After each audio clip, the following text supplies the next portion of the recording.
Sí o no, arriba o abajo, blanco o negro, la Fórmula 1 es un deporte, no lo es. En este mundo somos muchas personas que nos cuesta ponernos de acuerdo en algo concreto. La Fórmula 1 es un tema completo entre que si eso no es un deporte. Varias personas opinan que conducir un auto no se considera un deporte, ya que el auto lo hace todo y el piloto solo tiene que acelerar, frenar y dirigir el coche. Y sí, técnicamente tienen razón, pero esta afirmación es tan básica. Es como decir que un futbolista solo tiene que patear un balón o que un ciclista solo debe de mantener el equilibrio.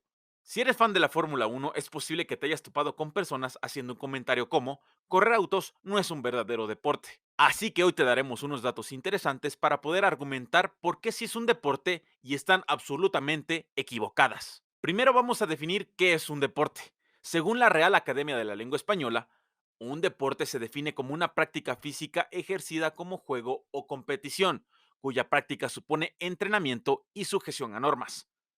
Ahora, analizando a fondo, siguiendo los términos de la definición, un deporte requiere entrenamiento.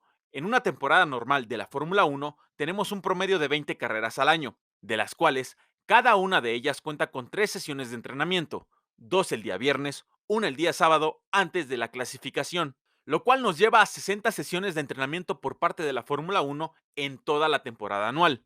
Eso sin contar que los pilotos y los equipos tienen cientos de horas de desarrollo y entrenamiento en simuladores antes de poner los monoplazas en las pistas. Un deporte también necesita normas o una reglamentación, y de eso se hace cargo la FIA, o la Federación Internacional de Automovilismo, un organismo que se encarga de regular todas las categorías de autos, entre ellas claramente la Fórmula 1. Según la definición de la RAE, para que sea un deporte se debe de ejercer como un juego o competición. Los go-karts está dentro de la categoría del automovilismo y los niños lo empiezan practicando a modo de diversión. Obviamente, ya en las grandes ligas se transforma en más que un simple juego. Si alguien te dice que la Fórmula 1 no es competitiva, seguramente nunca ha visto ninguna carrera. Luego, para cumplir que sea un deporte, debe de haber actividad física. Un piloto de Fórmula 1 aparentemente solo tiene que sentarse durante un par de horas, mover sus pies y brazos y dirigir el coche. Pero en realidad hay un esfuerzo físico detrás de todo esto. Para empezar, en una carrera los autos alcanzan velocidades promedio arriba de los 300 kilómetros por hora, por lo que se supone que frenar o tomar curvas de ese tipo de velocidades implica un gran esfuerzo para el piloto, sobre todo en la zona del cuello. Estamos hablando de un promedio de 4 Gs o incluso más, es decir, 4 veces el peso del piloto. Y eso que las fuerzas G son más complicadas que simplemente multiplicar por un factor el peso de un cuerpo. Sí, es una referencia importante para darnos cuenta que si un piloto pesa 80 kilogramos o más, estaría soportando entre 320 y 400 kilogramos de fuerza. Esto es como si tuvieras a un karateca profesional pateándote el cuello en cada curva.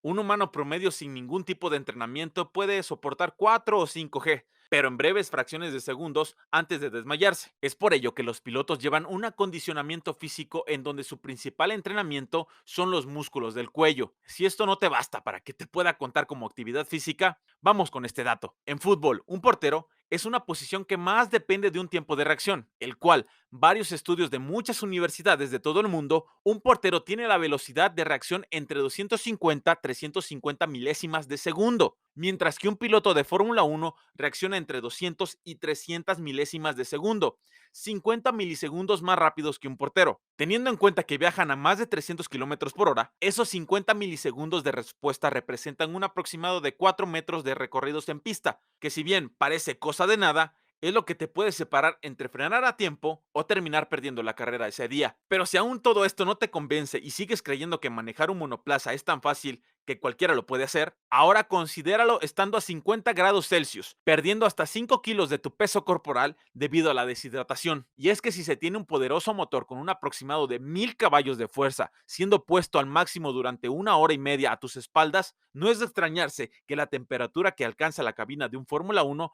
puede alcanzar temperaturas similares a las del desierto del Sahara. Por lo que además de luchar contra fuerzas G, tener un buen tiempo de reacción, configurar el coche en cada curva y tener que escuchar las órdenes de equipo a través de la radio, los pilotos tienen que luchar contra la deshidratación, por lo que muchos de ellos se entrenan en saunas para acostumbrar a su cuerpo a esas condiciones físicas en las que serán exigidos. Sin ese debido entrenamiento, esa pérdida de líquidos podría sufrir calambres, mareos, dolores de cabeza o hasta la pérdida del conocimiento. Hace algunos años, el español Jaime Alguersuari, actual expiloto de la Fórmula 1, dijo que no consideraba la categoría como un verdadero deporte, sino más bien como un negocio, ya que el auto hacía el 85% del trabajo, mientras que el piloto tenía que poner el 15% restante.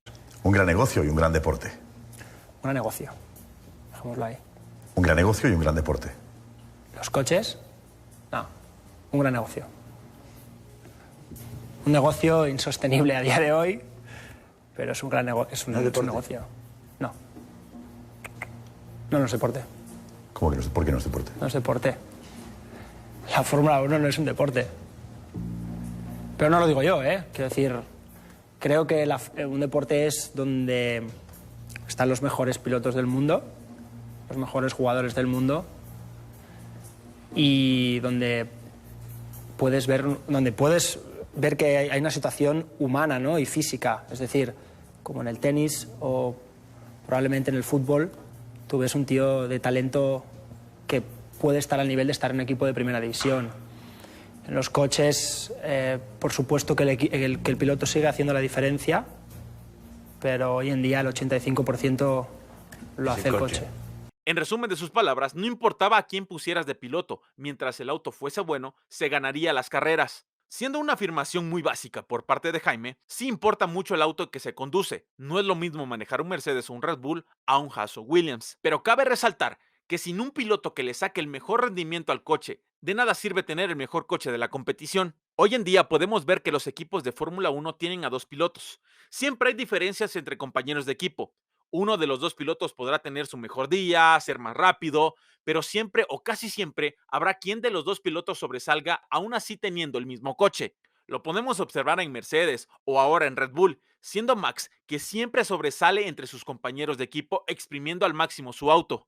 Tal como lo vemos con Leo Messi o Cristiano Ronaldo en el fútbol, ganando balones de oro. Posiblemente no ganarían si no estuviesen en los mejores equipos. Entonces, ¿por qué debería ser distinto en el resto de los deportes? A título personal, es un poco desafortunada las declaraciones que hizo Jaime, y aún peor siendo de un expiloto de Fórmula 1, porque nadie mejor que él sabrá los esfuerzos físicos y mentales que se requieren para estar ahí y conducir un Fórmula 1. Y sí, hoy en día hay pilotos de pago, que pagan por estar en un equipo de Fórmula 1, pero este tipo de dinámica no es exclusivo de la Fórmula 1. En la mayoría de los deportes existen este tipo de polémicas. Y aún así, aunque se les etiquete de pilotos de pago, estar en las ligas mayores de la categoría de la Fórmula 1 es porque tienen talento. Algunos son mejores que otros, pero el talento está ahí. Las escuderías no se arriesgarían en poner un piloto que no diera resultados mínimos. Tarde o temprano el dinero y la paciencia se agotan, dejando así solo a los mejores. Ahora, aunque en la carrera pensamos que el piloto es el único responsable, la Fórmula 1 está catalogada como un deporte de equipo,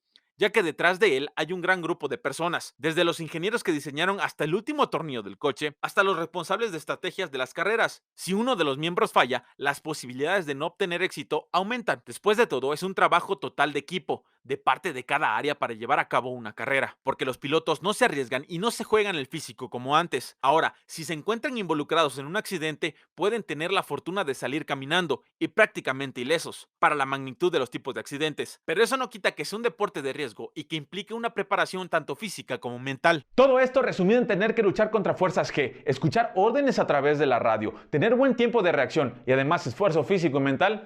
La Fórmula 1 es un deporte. Así que si te topas con alguien que cree que la Fórmula 1 no es un deporte, muéstrale este video y veremos si cambia de opinión.